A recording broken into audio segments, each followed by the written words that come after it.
नमस्कार दोस्तों, stock market studies में फिर से एक बार आपको बहुत-बहुत स्वागत है। तो आज मैं फिर से आपके सामने कुछ इंपॉर्टेंस कंपनी का अपडेट शेयर करने वाला हूँ, तो वीडियो को पूरा लास्ट तक देखिएगा और अभी तक आपने चैनल को सब्सक्राइब नहीं किया तो जरूर कर लीजिएगा। सबसे पहले मैं बात करूंगा राजेश एक्सपोर्ट के बारे में। देखिए राजेश एक्सपोर्ट आप सभी जानते हैं इंडिया की अ, एक जाने-माने कंपनी है क्योंकि बहुत पुराना कंपनी भी है। 1989 में स्टार्ट हुआ था, तो कंपनी पुराना कंपनी होने के साथ-साथ कंपनी बहुत पहले से ही मार्केट में लिस्टिंग है। अगर मैं राजेश एक्सपोर्ट का लिस्टिंग के हिसाब से देखूँ तो कंपनी कब लिस्टिंग हुआ था, वो अगर आपको देखना है तो कंपनी को बहुत पीछे बैक टेस्टिंग करना पड़ेगा। पीछे बैक टेस्टिंग मतलब क्या है? कंपनी जब लिस्टिंग हुआ था टोटल ओवरऑल देखा जाए तो 2001 में मतलब 2001 में कंपनी लिस्टिंग हुआ था। तब इसका प्राइस था अराउंड अराउंड 3 रुपीज़ के आसपास। ऑब्वियसली ये एडजस्टमेंट प्राइस है। एडजस्टमेंट प्राइस क्यों बोला हो? क्योंकि आप ध्यान से देखना कि कंपनी ने क्या किया फेस वैल्यू के हिसाब से 1 रखा, मतलब कंपनी स्प्लिट भी दिया। उसी के हिसाब से अगर देखा जाए तो कंपनी डिविडेंड, स्प्लिट, बोनस सब कुछ दिया। तो इतनी सारी चीज़ देने के कारण कंपनी के ऊपर ऑब्वियसली कंपनी की इतने दिनों से कंपनी का प्राइस एडजस्टमेंट एडजस्ट हो गया। तो राजेश एक्सपोर्ट के ऊपर बहुत सारे लोगों का डाउट है, बहुत सारे लोगों का यही क्वेश्चन है कि सर कंपनी कब ऊपर जाएगा, कब भागेगा? देखिए मैं पहले भी आपको डिस्कशन करके बोल चुका हूँ कि राजेश एक्सपोर्ट जिस तरीके से सेलिंग पॉइंट में है, जिस तरीके से सेलिंग का सिचुएशन दिखा रहा है, वो नीचे आकर ही दम लेंगे। मतलब नीचे मतलब जो इसका लेवल बना है 240, इस लेवल को मैं बहुत बार बोल चुका हूँ। फर्स्ट लेवल है एंड सेकेंड लेवल है 225। ये दो जो लेवल है, इस दोनों ही लेवल के हिसाब से देखा जाए तो इस दोनों लेवल में ही कंपनी के ऊपर यहाँ पे आने का चांसेस है, क्योंकि कंपनी ऊपर तो जा नहीं पा रहा है पहली बात। दूसरी बात, इस कंपनी का फाइनेंशियल डेटा भी ठीक नहीं है, क्योंकि कंपनी बहुत दिनों के बाद प्रॉफिट नहीं लॉसेस किए। इतने दिनों से कंपनी अच्छा खासा प्रॉफिट कर रहे थे, फाइनली इस कंपनी लॉसेस यहाँ पे मतलब लॉसेस यहाँ पे दिखा चुके हैं। तो लॉसेस का जो आंकड़ा है वो और भी ज़्यादा हो सकते थे, क्योंकि कंपनी के जो टैक्सेशन है वो नेगेटिव में दिखाया गया, तो इसलिए कंपनी के लॉसेस को कम किया गया। क्योंकि आप देखेंगे कंपनी इस बार आधा इनकम में 204 करोड़ कंपनी का आधा इनकम से मिला। तो एक्चुअली आधा इनकम से कहाँ से मिला वो आपको यहाँ पे डिटेल्स में नहीं मिलेगा, तो कोई बात नहीं। कंपनी के ऊपर इतने दिनों से काम करने के बाद, इतना अच्छा खासा प्रॉफिट होने के बाद कंपनी फाइनली लॉसेस को यहाँ पे झेला, मतलब लॉसेस को यहाँ पे मेंशन किया। बाकी देखिए कंपनी के ऊपर जो बैलेंस शीट है उसके बारे में चर्चा करूँ तो कंपनी के रिजर्व लगातार बढ़ते चले गए और कंपनी के बोरिंग्स भी अच्छा खासा यहाँ पे मेंटेन्स हुआ और उसी बेसिस में कंपनी का जो नेट मतलब फिक्स्ड एसेट है वो भी लगातार बढ़ते चले गए और फिक्स्ड एसेट 69 करोड़ से 2000 करोड़ तक देखने को मिला। मतलब फिक्स्ड एसेट एक पॉजिटिवली यहाँ पे देखने को मिला है। तो मैं ज़रूर रिक्वेस्ट करूँगा इस कंपनी के ऊपर आप जब काम करने के लिए जाएंगे तो एक चीज़ों को हमेशा याद रखना कि इस कंपनी के ऊपर आपको एज ए लॉन्ग विजन के हिसाब से सोचना पड़ेगा, क्योंकि मैं पहले ही बोल चुका हूँ कोई भी कंपनी अगर रॉकेट की तरह भाग रहा है वो कभी ना कभी गिरेगा। क्योंकि आप पहले ही देख चुके हैं कंपनी, देखिए जिस तरीके से यहाँ पे परफॉर्मेंस करके ऊपर गया था उसी तरीके से बहुत दिनों को होल्ड करने के बाद करेक्शन हुआ। तो इसको रिकवरी करने के लिए कंपनी का परफॉर्मेंस अच्छा होना चाहिए। कंपनी को मैनेजमेंट को फिर से इसको मतलब पॉजिटिवली इस कंपनी के ऊपर काम करना पड़ेगा, क्योंकि इस कंपनी के ऊपर इंस्टीट्यूशन के हिसाब से बात करूँ तो आप देखेंगे तो इंस्टीट्यूशन मतलब म्यूचुअल फंड इस कंपनी के ऊपर बाय किए जा रहे हैं, मगर एफएस क्या क्या कर रहा है, खुद के होल्डिंग को धीरे धीरे करके बेच रहा है। तो पूरा मान नहीं बेचा, अराउंड 17% का होल्डिंग था वो घट के हो चुके 15%, मतलब अराउंड 2% के आसपास होल्डिंग को यहाँ पे बेचा गया है। तो मुझे लगता है जो सिचुएशन यहाँ पे बना है वो सिचुएशन के बेसिस में कंपनी के ऊपर कुछ इस तरीके से अपडेट देखने को मिले। बाकी राजेश एक्सपोर्ट के ऊपर मैं एक ही बात कहूँगा कि इस कंपनी के ऊपर जो लोग काम कर रहे हैं तो एक बार थोड़ा संभल कर काम करिए, क्योंकि कंपनी के ऊपर और भी ज़्यादा करेक्शन होने का चांसेस है। नेक्स्ट जो कंपनी उसका नाम है आईटीसी लिमिटेड। तो आईटीसी के बारे में बात करूँ तो आईटीसी एक ऐसे कंपनी है जो इंडिया की एक पॉपुलर कंपनी नाम से जाना जाता है, क्योंकि सिगरेट मैन्युफैक्चरिंग में इंडिया के नंबर वन कंपनी है आईटीसी। तो आईटीसी का सिर्फ सिगरेट का मैन्युफैक्चरिंग का बिजनेस नहीं है, एफएमसीजी का भी है, होटल्स का बिजनेस है और साथ ही साथ paper board, paper and packaging, साथ ही साथ एग्री बिजनेस और आईटी सेक्टर के ऊपर भी है। आईटीसी के ऊपर एक गुड अपडेट आया जो मैं आपके साथ शेयर करूंगा। आईटीसी का जो होटल बिजनेस है, कंपनी फिर से एक नया होटल्स ओपन करने जा रहा है, एक नहीं दो होटल्स ओपन करने जा रहा है एंड उसके साथ रेस्टोरेंट भी है अंडर ब्रांड जो मतलब स्टोरी है उसके ऊपर कंपनी राजस्थान में होटल्स एंड जो रेस्टोरेंट है उसके ऊपर वो ओपन करने जा रहा है, एक नहीं दो दो होटल्स एंड रेस्टोरेंट ओपन करने जा रहा है, जिसके एक्चुअली डायरेक्टली कंपनी को ही फायदा मिलेगा, क्योंकि किसी भी जगह पे होटल एंड रेस्टोरेंट ओपन हो रहा है तो उसके एक डायरेक्टली बेनिफिट कंपनी को तो मिलेगा ही, क्योंकि कंपनी को सोच समझ कर ही डिसीजन लिया होगा। लोकेशन उसी जगह चूज किया होगा जहाँ पे मतलब टूरिस्ट लोग ज़्यादा आएंगे। तो ये आशा किया जा रहा है ये दोनों ही होटल 2025 तक ओपन हो जाएगा। तो अभी इस पॉइंट के बेसिस में कंपनी के ऊपर एक गुड पॉइंट्स तो है ही, तो साथ ही साथ कंपनी के ऊपर जो परफॉर्मेंस है उस हिसाब से देखा है तो कंपनी के बिजनेस के पॉइंट ऑफ व्यू से कंपनी का वैल्यूएशन सस्ता है। कंपनी के ऊपर पी रेशियो तो अच्छा खासा लो लेवल में है, आरओसी आरओई बेस्ट है, इनकम जबरदस्त है, डेप्थ भी देखा जाए तो ना के बराबर है। इनकम अच्छा खासा आपको देखने को मिलेगा अराउंड 20,700 करोड़ के आसपास।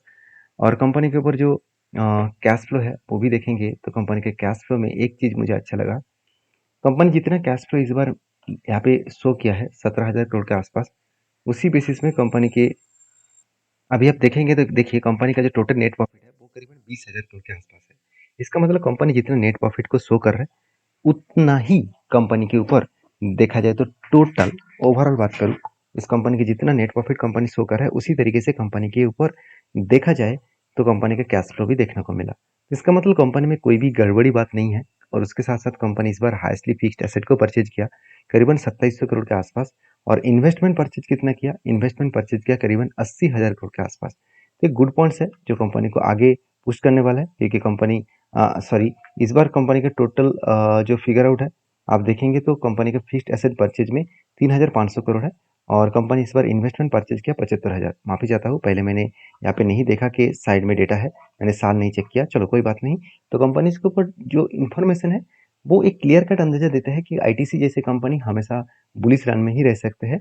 वो थोड़ा सा शायद आपको करेक्शन दिखाए, शायद कुछ प्रॉफिट बुकिंग हो सकते हैं, उसके लिए चिंता मैं नहीं करता हूँ, क्योंकि कंपनी को जब मैंने इस जगह पे एंट्री लिया अराउंड 370 रुपीज़ के आसपास, उसके बाद एक बिग टारगेट में लेकर चलो। वो टारगेट कोई छोटा मोटा टारगेट नहीं है, अराउंड 593 के आसपास, और वो टारगेट निकल के आ रहा है करीबन करीबन 63% के आसपास।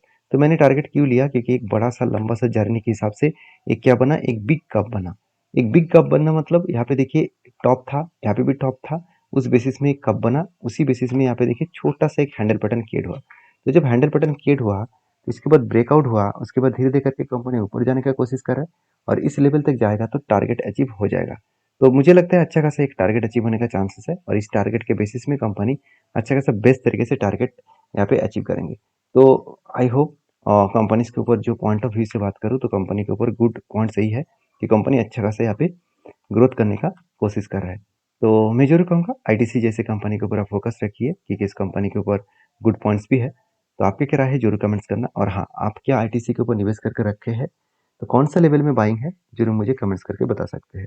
अगर वीडियो अच्छा लग रहा है तो प्लीज़ एक लाइक कर देना। और हाँ, मेरे वीडियो हमेशा एजुकेशन पर्पस में होता है, किसी भी कंपनी के ऊपर बाई सेल का रिकमेंडेशन नहीं है। अगर आपको काम करना है तो आपको सेबी रजिस्टर्ड एडवाइजर के साथ बातचीत करके ही काम करना होगा। नेक्स्ट जो कंपनी उसका नाम है इजी टी प्लानर। तो इजी टी प्लानर के ऊपर एक गुड पॉइंट्स है जो मैं आपको सबसे पहले शेयर करूंगा। आप देखेंगे तो कंपनी पिछले भी कुछ डेटा अपडेट में आपके साथ शेयर किया था कि कंपनी एक एक करके बहुत सारे फ्रेंचाइजीज ओपन कर रहा है। तो फ्रेंचाइजीज ओपन करने का मतलब है कंपनी का आउटलेट ओपन होना, और कंपनी का जितना बिजनेस बढ़ेंगे उतना ही कंपनी का ग्रोथ होने का चांसेस भी बढ़ जाएगा। क्योंकि देखिए मान के चलिए आपका एक बिजनेस है, आपका फ्रेंचाइजीज लेकर दो और फ्रेंचाइजीज ओपन हो गया, तो वो तो यही कोशिश करेंगे ना प्रोडक्ट को बेचने का, तो उसका डायरेक्टली फायदा किसको मिलेगा, वो कंपनी वो फ्रेंचाइजीज को तो मिलेगा ही, साथ ही साथ आपको भी मिलेगा। अगर आपको प्रोडक्ट में दम है तो मिलेगा। तो ऐसे भी बहुत कंपनीज है जिन्होंने फ्रेंचाइजीज तो दिया मगर उसका प्रोडक्ट में दम ही नहीं है, तो इस फ्रेंचाइजीज बंद हो गया, कंपनी भी बंद हो गया।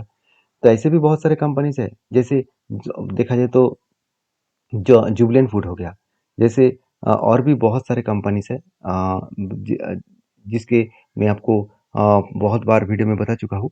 तो इस तरीके से कंपनी के ऊपर जो अपडेट है वो इजी टी प्लानर ने क्या क्या launches new franchise stores in Bhopal. तो भोपाल में एक न्यू फ्रेंचाइजी स्टोर्स यहाँ पे ओपन किया है, जिस बेसिस में कंपनी के ऊपर एक गुड पॉइंट्स देखने को मिला, इस बेसिस में कंपनी के ऊपर एक ग्रोथ होने का चांसेस देखने को मिले हैं। तो मुझे लगता है इजी टी प्लानर के मतलब इजी टी प्लानर के ऊपर जो गुड पॉइंट्स यही है कि कंपनी के ऊपर जो फ्रेंचाइजीज कंपनी यहाँ पे स्टोर्स जो ओपन करने जा रहा है भोपाल में, उस हिसाब से देखा है तो कंपनी के ऊपर एक अच्छा खासा यहाँ पे ग्रोथ और भी बनने वाला है। तो इजी टी प्लानर के ऊपर मेरा ऑब्वियसली लॉसेस चला है, क्योंकि मैंने जो ट्रेड लिया था कुछ इस तरीके से लेवल में ट्रेड लिया था, क्योंकि यहाँ पे कप विद 100% बना था, कप के बाद एक हैंडल पैटर्न बना था, तब मैंने इस जगह पे एंट्री ले लिया अराउंड 48 रुपीज़ के आसपास, और आज 42 रुपीज़ के आसपास चला है। तो ओवरऑल बात करूँ 48 से लेकर अगर मैं 42 तक देखूँ तो ऑलमोस्ट 7 से 8% के आसपास लॉसेस चला है। तो 7 से 8%, 10% तक लॉसेस चला है। तो मुझे लगता है थोड़ा सा टाइम लगेगा, क्योंकि एक बड़ा सा एंट्री लेवल यहाँ पे देखने को मिला है काफ़ी हैंडल पैटर्न्स का। तो उसका अगर टारगेट ऊपर तक गए तो 820 रुपीज़ तक जाने का चांसेस रहेगा। तो आप किस तरीके से इस कंपनी को सोचते हैं, ज़रूर कमेंट्स करना, क्योंकि मुझे लगता है ईज़ी ट्रिप प्लानर एक अच्छा कंपनी है, क्योंकि इस कंपनी का परफॉर्मेंस आपको हमेशा पॉजिटिव दिखेगा। मुझे जो सिर्फ क्वार्टरली रिजल्ट में दिखा, तो कंपनी इस बार लॉसेस किया, उसके पीछे रीज़न भी है। मैं रीज़न आपको दिखाऊंगा, उससे पहले देखिए कंपनी कंटिन्यूसली प्रॉफिट को मेंटेन किया। लॉसेस इसलिए किया क्योंकि कंपनी का सेल्स तो ठीक है, इस बार हाईएस्ट सेल्स हुआ, एक्सपेंस थोड़ा सा ज़्यादा हो गया। चलो एक्सपेंस ज़्यादा हो गया, फिर भी ऑपरेटिंग प्रॉफिट भी पॉजिटिव था। पिछले सालों की तुलना से ऑपरेटिंग प्रॉफिट पॉजिटिव था। तो दिक्कत कहाँ पे हुआ? जो कंपनी इतने दिनों में आधा से इनकम से प्रॉफिट ना के बराबर कर रहे थे, वो तो ठीक ठाक था। इस बार प्रॉफिट 64 करोड़ लॉसेस में गया, मतलब कंपनी के ऊपर यहाँ पे बिग नेगेटिविटी देखने को मिला। तो यही कारण की वजह से सेल ऑफ देखने को मिला। मुझे लगता है सिचुएशन के हिसाब से बात करूँ तो कंपनी के ऊपर अच्छा खासा करेक्शन मोमेंटम देखने को मिल सकता है। तो जब तक कंपनी प्रॉफिटेबिलिटी ना दिखाए तो एक मोमेंटम पॉजिटिव जर्नी होने का चांसेस बहुत कम है। तो बाकी आपके क्या ओपिनियन है, जरूर कमेंट्स करना। नेक्स्ट जो कंपनी है उसके बारे में बात करूँ, उसका नाम है टाटा एलेक्सी। टाटा एलेक्सी जल्द से जल्द आपको एक के बदले एक शेयर आपको बोनस के हिसाब से देने जा रहा है। तो जो लोग बोनस पाना चाहते हैं, इस कंपनी के ऊपर डीपली रिसर्च करें। तो मिलते हैं नेक्स्ट वीडियो में, तब तक के लिए धन्यवाद।